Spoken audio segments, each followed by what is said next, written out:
All right. What role is mobile technology playing now and in the future for government and education? Dan Mahowald and the team of experts that he has assembled are going to discuss this, and then you're going to have a chance to ask the panel questions and to discuss their insight. Just a little bit of background on Dan. He's the National Vice President of Mobility for SAP America, and in this role, Dan leads the North America Mobility Go-to-Market team. In addition to his North America focus, Dan is an executive member of the Global Mobility team that brings together SAP's Mobility Development Organization and the SAP AP Global Executive Team to formulate the company's strategy for mobility. Joining Dan on the stage, we have a very distinguished panel. I want to welcome Carolyn Hogg, the CIO for the City of Fresno. Thank you. Bill Tallent, the CEO from Mercury Intermedia. Scott Paterson and Scott Gregory. We always introduce them as the two Scotts. Scott Paterson is the Assistant Secretary over Enterprise Solutions, and Scott Gregory is the Assistant Secretary and the state's Geographic Information Officer, both of whom work for the California Technology Agency. So please give the panel a warm welcome.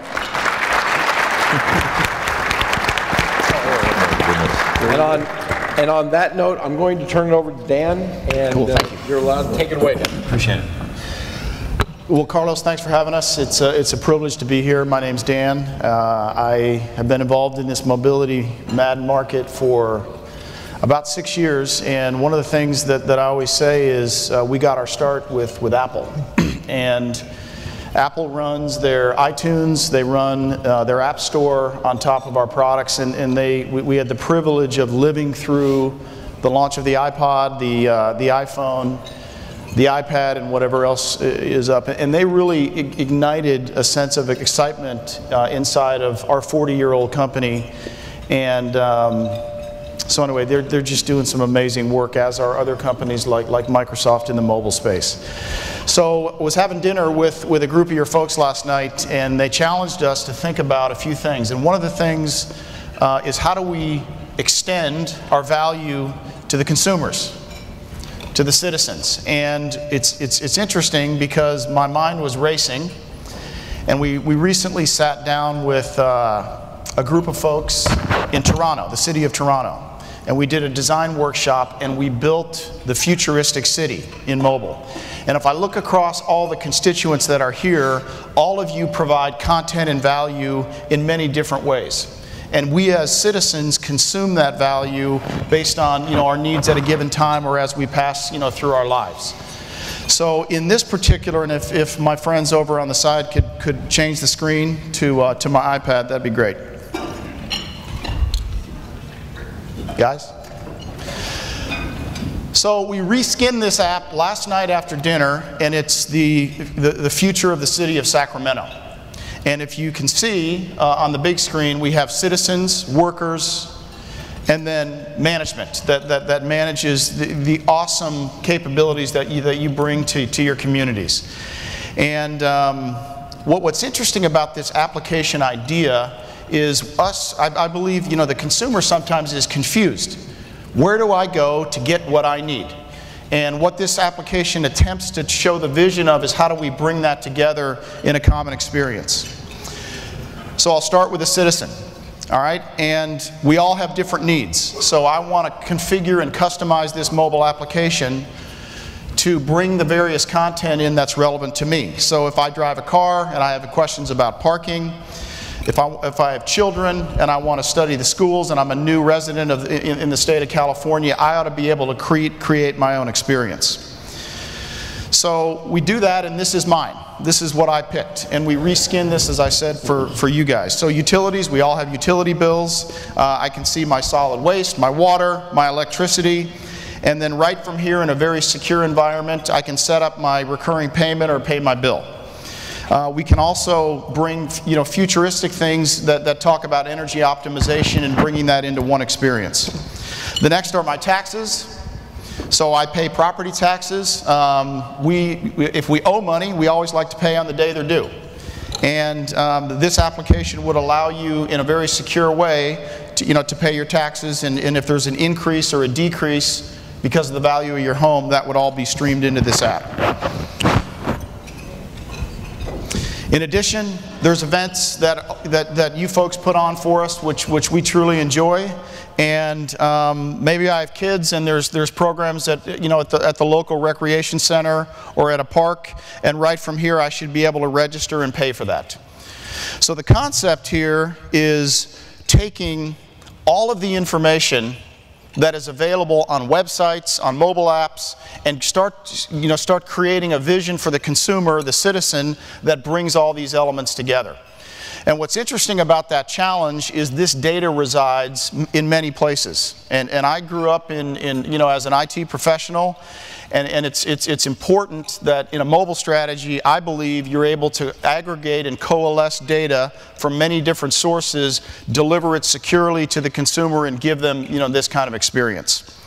So you might ask, how do you do that? Like what can be done to sit a cross-functional group of people together and actually come up with this idea and manifest it into an application that adds value, that has high performance, that's elegant, and that's beautiful.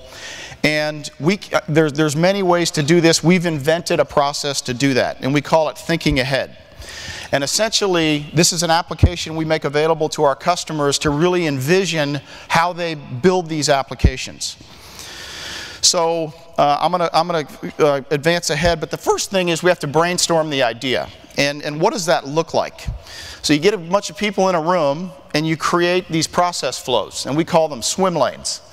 And we end-to-end figure out what data and content, in what order, with which volumes is necessary. So we're not talking technology, we're talking how do we craft and understand this process.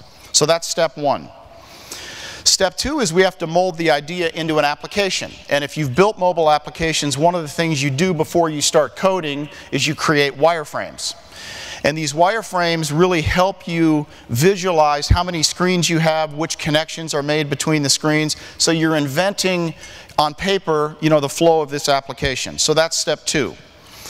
Step three is we have to plan for the idea. And what this is what is the architecture of how this application is going to behave? What are the data sources? What are we going to link to? And then how do we bring this idea to life? And then the fourth, which is an amazing thing about mobile, is we can create these prototypes.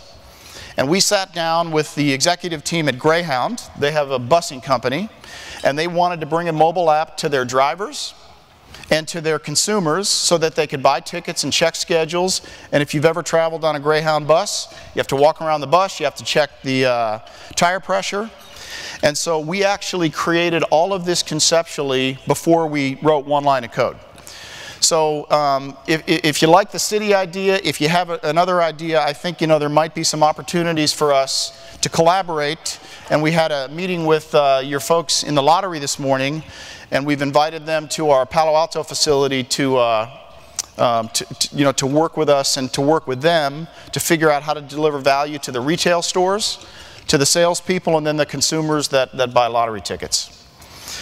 So with that, I'm going to flip it over to my friends over here, and unfortunately we had a little problem with our connection, so I'm going to have to stand, if that's okay.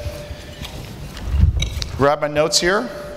And what we want to do is have a free-flowing discussion about what these fine people are doing to bring innovation and value to employees, to consumers, across the state of California. And so we're going to sequence down the list. If you have a question and we can work it in, feel free to give us some feedback and input, and we'll try to address your specific questions. Okay. This is the beautiful city of Fresno. So, you've done in my conversations with you, you've done an amazing job in really thinking through how do we service the people that we provide services to. So give us a little background on how that journey started and where you are in that process. Sure. Well, every day I get a lot of calls from vendors wanting to have the city demo application for citizens to report potholes, so that our public works could timely provide a service and fix the potholes. Honestly, that makes our public works director cringe, because Fresno has gone, like many cities, under very tight budget reductions, so our resources and staff have actually shrunk significantly. So that kind of an application at this time is not very beneficial to the citizens of the city, but what we are gaining momentum on is actually sharing data cross-agency.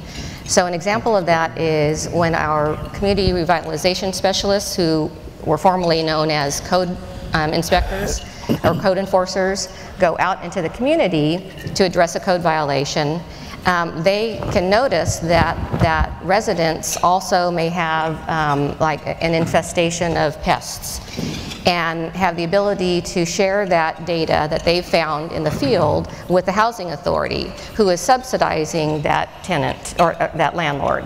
And so before the next cut is checked, that landlord is noticed that they need to deal with this infestation. And at the same time, the community revitalization specialist notices school-aged children. So they can also share data that they found with the local school. And maybe that children or a child is experiencing excessive tardies, which could be a direct impact of the living conditions. So now the school is able to then offer services to that whole family. So the idea of mobility and offering information cross-agency to provide services to the family is really allowing mobility in the neighborhood to make a significant improvement in living conditions. Awesome, that's great. So Carolyn, we're going to come back to you, okay, and I'm going to flip over to Mr. Bill Tallent, and I want to introduce this gentleman. I met him in his home state of Tennessee, and he has engineered a company that has over 60 million downloads of his products. He built the original app for both iPhone and iPad for USA Today, which is the #1 news app, in the world, and we took the concept and we brought it to higher education. So if you think about a university, you have students, you have faculty, you have alumni, you have friends of the university, and we invited Kathy Gates, who's the Chief Information Officer at Ol Miss. But Bill, I want you to maybe come up here, maybe if you want to say a few words there, and then we'll get you up here to show these folks what you did for Mississippi. Okay. Good, thanks Dan. I've had a long career in computing. Actually, I started my senior year. College really bored me till in my senior year they started a computing class, and believe me, that was a long time ago. That was, can you believe it, 1962. So I went through mainframes, I went through many computers, and went through PCs, and had great experiences with all 3 generations of computing. But after I worked with PCs for a while, I said, well, this is it. This is the last generation of PCs. So I got into digital printing and did some other things. And then in 2007, when Apple announced the iPhone, I knew they were going to announce one, and I said, well, here comes a clever cell phone. When I saw the iPhone, I had one of those OMG moments. I said, oh my God, PCs weren't the last computers. I thought they could never get smaller than PCs. And what I saw was a whole new generation of computing that was about to explode, bringing computing to more people in the world than had ever had computing before. So we pushed all our chips to the center of the table, and we got into mobile. We saw a big opening for news and information. Of course, that's one of the fundamental activities for all of us, getting news and information. So we mocked up an app, and we went to USA Today and said, you guys don't have an app, you need an app, we don't have a partner to work with us in mobile, so we formed a partnership. And in the next 3 years, we built iPhone, iPad, Android applications for USA Today, and we garnered 15 million users in just 3 years. They had over 28 years gotten only 1,600,000 subscriptions to their papers. So we got 15 million, and it was a rousing success. We took that to New York Times, then to the Washington Post and Fox News. So we've been around in the news business. Then one day Dan Mahowald walked in, and he challenged us. He said, news and information is not just for commercial news organizations. You need to bring news and information to enterprise. So we did.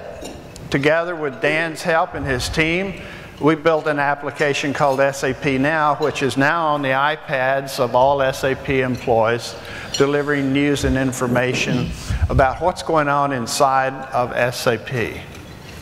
But during the beta test portion of that project, the CIO at the University of Mississippi saw it, and she saw an application to take news and information to her audiences. So she said, why not? And we agreed, why not? So we formed a partnership with SAP and University of Mississippi, and together we built an application called Talaria. Now what Talaria is basically a configurable application that can serve any organization that needs to communicate news and information to audiences. Now in the case of the University of Mississippi, they had 6 audiences.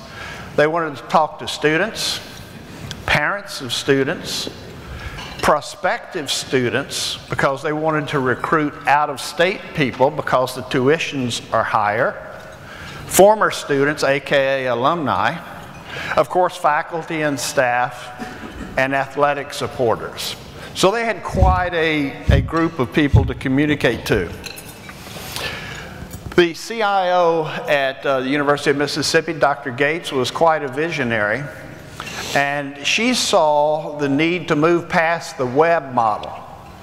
Now we've had the web since the mid-90s, and what we do with the web is we create a lot of content at great expense and we populate it on websites, and then the attitude is, we built it, so why don't you come and consume it? So she saw the need instead to deliver the content to people wherever they were, whatever they were doing. So that's the app we built for the University of Mississippi, and I'm going to demo it for you. But as I demo the app, I want you to, I got it. Oops, sorry. Everybody's going to see my password, but that's okay. As we demo the app, I want you to think of this as a generic application that simply delivers news and information to audiences. So this is the application for the iPad. We also have an application for the iPhone, and we're now building one for Android, all Android devices as well. You can see the main news rotating here at the top. There's 4 stories that rotate. They put in this slot their most important stories. Then the navigator gives sections that you can delve into. It's set on top news right now, but there's a section for alumni, athletics, faculty, students, and a campus map. So let's just look for a moment here at top news. In the center section, we have all the main stories. Click on a story, and the story comes up, and you read the story, and so on. You go through all the main news stories. Here at the bottom of the main section is an advertising slot. Now, Ol Miss has not started using this advertising spot yet to generate revenue, but they plan to.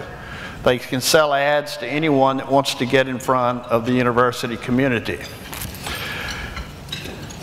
This section is Twitter, and it includes, I picked the wrong one, let me get these. These are all the tweets going out on the network today that mention the University of Mississippi. We have a section for announcements and a section for events. If there's one thing that people that go to university websites want to know is, it's what's going on campus. So every one of these sections have features. They'll also have a video library. And this particular one's on National Walking Day, but there's a rich library here of videos. And the sound's not coming through, but that's okay. Trust me, there's sound there. Photo galleries have been extremely popular in the application. Of course, photo galleries are what made Facebook such a big thing. We're kind of slow in here, but there they come, the photo galleries. And as you might guess, sports photos are among the most popular. Now, there's a lot of web integration, even though this is a native application. Where are we? Here it is. Even though this is a native application, there's lots of web pages built into it. For instance, in the lower left-hand corner, you have a button which will take you to the website. So a lot of these pages, we made extensive use of HTML, even though this is a native app. But we use HTML throughout it so that we don't have to duplicate everything. Now in the top corner, there are several little buttons. This one is Rebel Radio.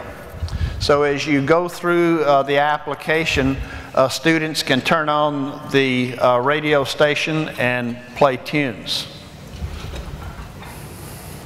There's an extensive directory. Everything you want to know about the University of Mississippi is in this directory. If you want to know about aerospace studies, there's the academic department, there's how to reach them, and all about them. So an extensive directory here. There's a faculty and staff directory, and a bookmark, place for bookmarks. One of the most interesting things is the campus map. And as I was thinking about this campus map, I was thinking about all the different facilities in the state of California where citizens may have problems navigating the facilities. In fact, the University of Mississippi has a hospital, and we're going to build an app for them strictly so that patients can navigate around that facility. Take a look at this. If you want to look at academic departments, let's say you want to look at Bishop Hall, it shows you where Bishop Hall is. It gives you a picture. It gives you directions. It tells you about the rooms that are in that hall, the classes that are taught there. There's all the various rooms and the amenities in that building. Look, it even tells you there's a heart defibrillator. Suppose you have an emergency and you've got a heart patient. You can go to the directory and go to services instead and go to emergency and safety, and there you find all the heart defibrillators that are on campus, all the little red spots. Click on this one, tells you exactly where it is. So this directory has been one of the most important things in the application. I called Kathy this morning and said, Kathy, tell me what your current results are with the application, and she gave me a few things to say to you since she couldn't be here. She said they get more prospects from out of state than ever before because for all the people that can't do campus visits, this application gives them a way to visit the campus electronically. Notifications, they're going to expand notifications substantially. January 30th, there was a tornado in Oxford, Mississippi, and there were the notifications that came through this application were faster than text and email, so they're going to expand notifications. She said it presents a more balanced view of the university, featuring not only athletics, but also student and faculty achievement. An unexpected benefit is that it helps us create a sense of community. The communications officer, Tom Epps, said, in today's world, if you're ahead of the pack in technology, you're assumed to be a leader across the board. The way an organization uses technology influences how people perceive the organization. And she summed it up by saying at the University of Mississippi, the 3 R's are now recruitment, reputation, and relationships. Thank you. Good job, Bill.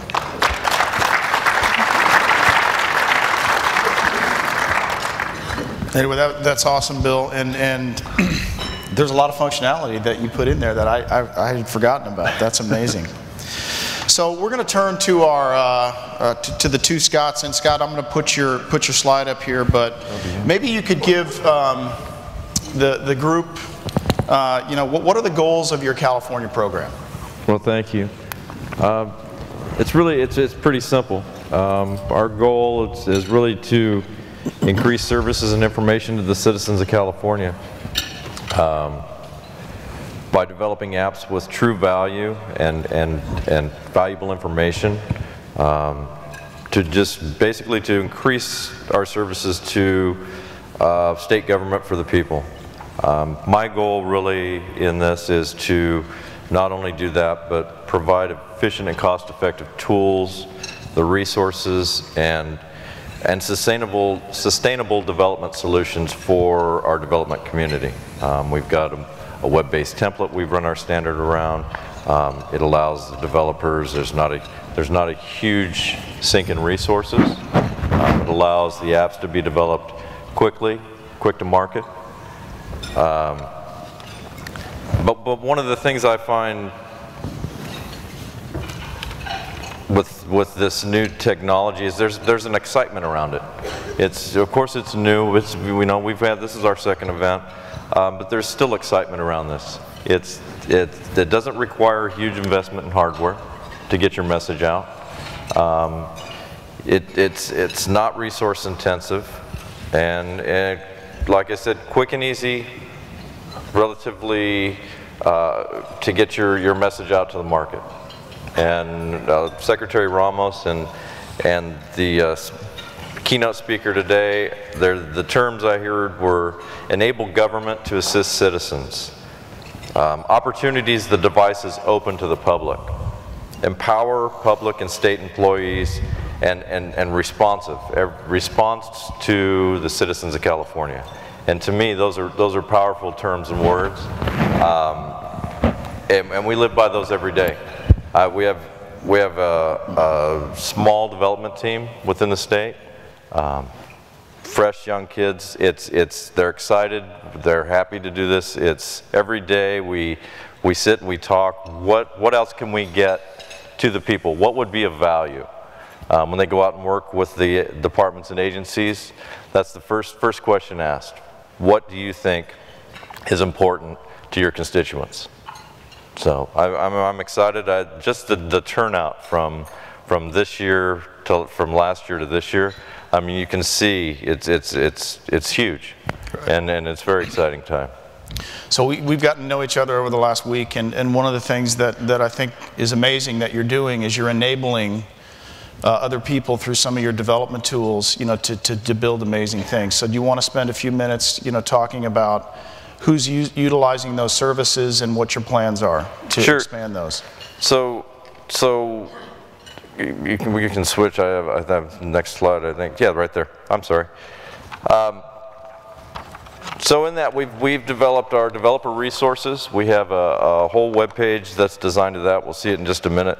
Like I mentioned, our web-based template, very quick, easy to market, easy to use. We have training videos and instruction right here on our developer resources page. You'll see over to the right, we have links to all those services. We have links to the mobile template. There's instruction. We're more than happy to assist and help. You can contact us. And within our California Mobile Gallery, we have over 40 departments and agencies listed with apps in there. It's just grown huge. But really, it's always with the goal in mind of what information is of value to the people of California. And really, it's not just the development of apps, but providing these tools and sustainable solutions so we can keep this moving, keep it fresh.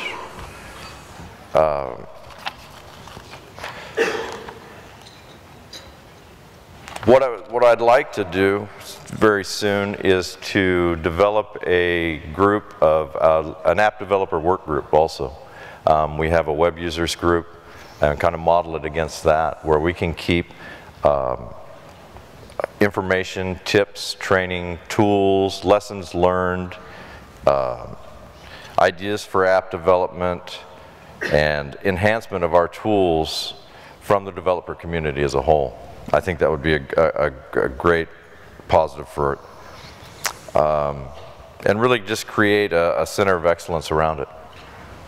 Awesome, that's great. So Scott, the other Scott, we didn't want to leave you out. You and I talked quite a bit about GIS and some of the amazing things that your team is doing in that area. Can you tell us about that? Yeah, I certainly can. But I think I'll back up before answering that specifically and talk about, you know, some of the reasons why, excuse me, I'm battling a little cold, why we have such a focus on data development and the value of data to the mobile efforts in the state of California. It's truly the foundation.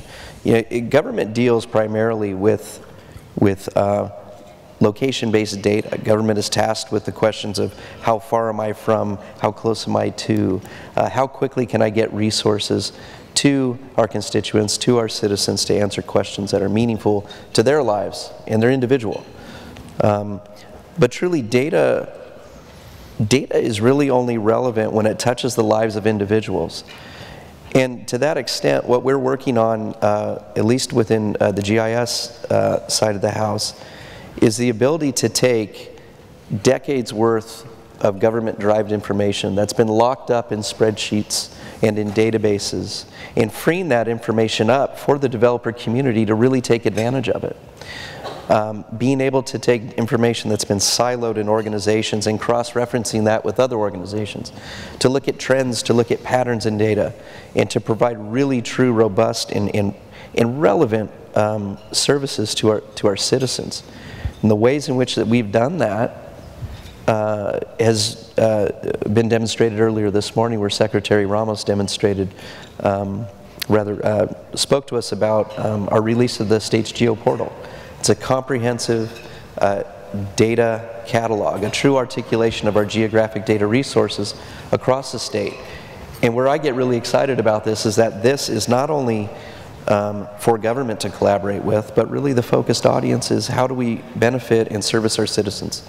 So to put that information in the hands of people who are very savvy with app development, people who will integrate our state mobile template into some of that information, it's going to be tremendous to see what types of activities occur and the types of applications that are developed to really support the people that we serve, which are the citizens of the state.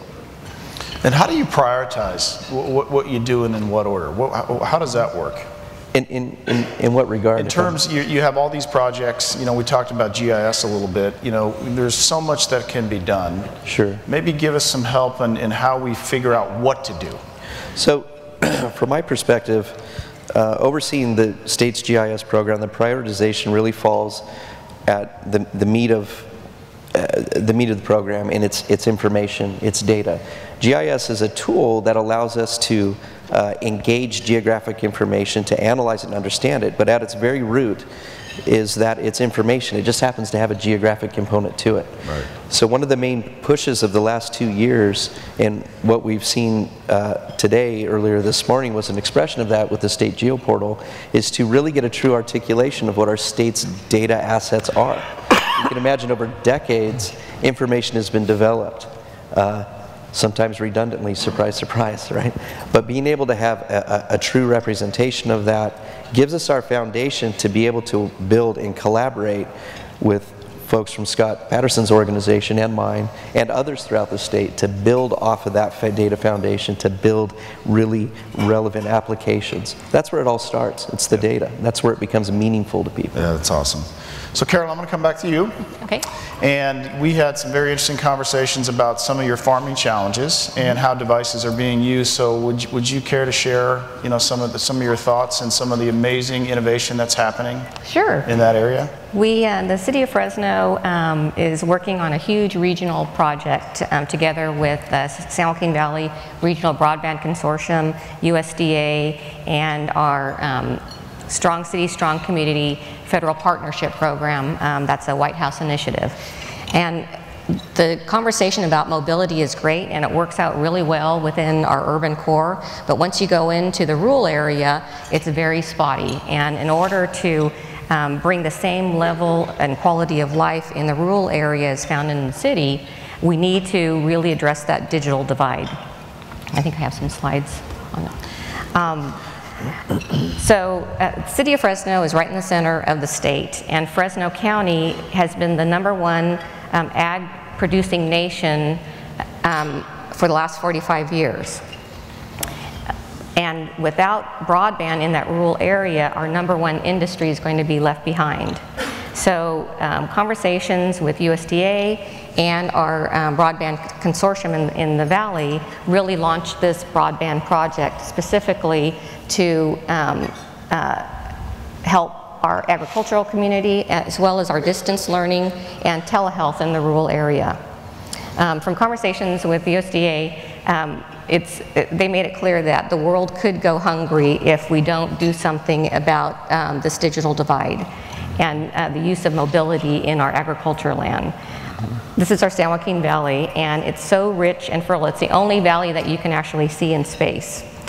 And from that valley, we feed 1/3 of the world. But the population, the global population is expanding, and they're becoming more urbanized, which means that they're relying less on rice and wheat products, and they're consuming more and more of the crops that we grow in our valley. We grow over 350 different crops in that valley, and that's what makes us unique compared to some other states that grow 1 or 2 types of crops. So the key to being able to increase that production and double it is going to be mobility at the field level. We also only have 18% remaining growable land on the entire planet. And so again, we need to have smarter farming, be able to use that mobile devices actually on the land. And we also have a significant water shortage. So our idea is to work with research companies and actually start drawing them to our underutilized downtown area so that they can innovate like water sensor technology at the field level and other sensor technology and actually apply that innovation to our backyard. But again, the key factor for this is broadband in the rural area, so those mobile devices can be used. They actually have GPS on tractors, so a farmer can actually map the tractor from his iPad to be able to pick up additional rows of crops without anyone actually being in the tractor, and also plant their crops so that it follows the sun patterns for optimal growth. Okay. With that mobility, it's critical to our economic umbrella because being able to draw those ag research companies to our downtown area and use that in our backyard really is going to be transformational with our economy. And as Robert C., my friend from USDA, always says, you can equate just as water, ports, and rail lines brought economic prosperity in the early centuries, mobility and mobile devices with broadband is going to bring that same economic prosperity in the 21st century. Okay, that's awesome. So we're going to wrap it up with a comment from the 3 remaining folks, and Scott, I'll start with you at the end. What do you see in the future? Like, what are you focused on, and as you gaze out on the horizon, what's that lens look like? Where are you going to make your bets, and you know, what amazing initiatives are you going to launch? Well, that's a small question. Thank you. Yes. Well, we're always in an innovation mode. Myself and my staff, we have goals of once a quarter to be able to innovate, develop something, put it out to the community to use. But we truly understand that the next computing paradigm is the mobile platform. Everything we develop, we have in mind to build that out into a web sphere, into the web environment, which initially obviously can be consumed in a mobile environment.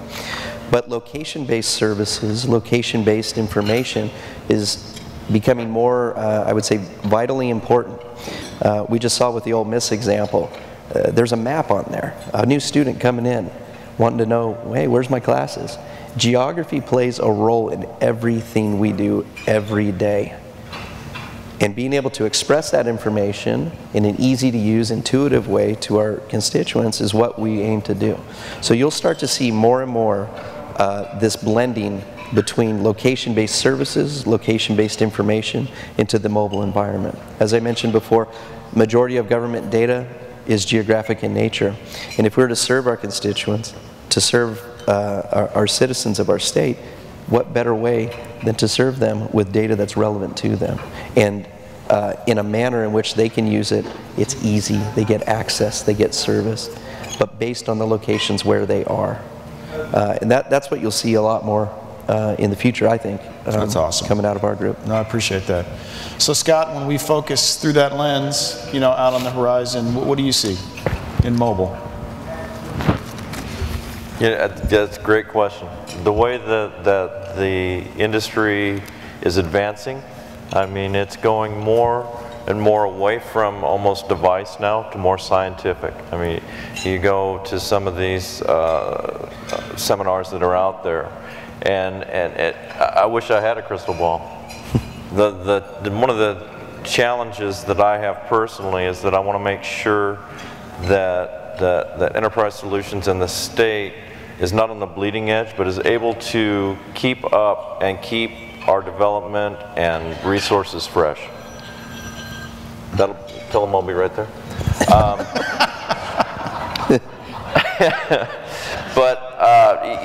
Yeah, I don't know. It's amazing. I tell you, it's exciting. I'm excited about it. Scott, he's Mr. Excitement, as you can see. Yeah, can you tell? A lot of passion up here. A lot of passion there. There's a lot of passion there. But no, it's an exciting time. I enjoy it. Good. So Bill, you've seen this industry, you know, in virtually 2.5 years go from, you know, we might do this in the enterprise and the public sector world to we're not even having that debate anymore. As you look through that lens in higher ed specifically, what do you see mobile's role being in that space? Yeah, I think the most interesting development to me, not just in higher education, but in all sectors, is, remember I'm the guy that said computers can get no smaller than PCs, and they got to this. Well, you don't know it, but all during Scott's presentation, I was reading my text messages right here. It was his, right? Yes, Scott Paterson. Yes. Because the watches are becoming the next mobile device, and I'm able to get all my notifications and text messages and etc. Even phone calls show up here, and I can either answer them or turn them down. So I see a lot of applications there. In my general field, which is content delivery, there's a certain subset of content that's really important to get. So we're going to focus on those things that are really important, like emergency warnings, those kinds of things, and funnel them to wearable computing. Outstanding. So you're batting cleanup.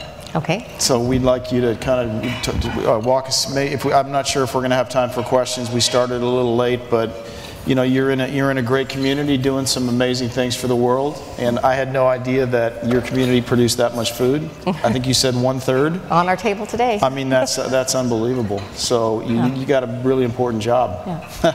We do. And, you know, it's funny is there's a really cool application on the Solution Center, and it's for levies. So the community, as they're out in the ag land or in the rural area, they can actually take a picture of a levee, you know, with the condition. And I asked the people who created that application, so what happens if you don't have connectivity because they're relying on GPS? And they said, well, they weren't aware that there wasn't connectivity in the rural area. So events like this really help now get the support that we're going to give to that application provider and the application provider to help launch the broadband digital divide issues that we're facing. Anything that you can share with us about the next big project for you in your city? Well, the City of Fresno was chosen as one of the IBM Smarter Cities Challenge, and so that's getting launched in April.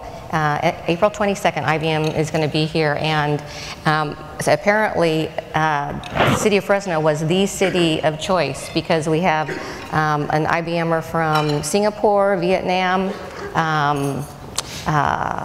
oh gosh, I can't remember all of it, but it's really going to be a global effort coming to Fresno and learn about our ag tech research projects that we really want to launch. Okay, very good.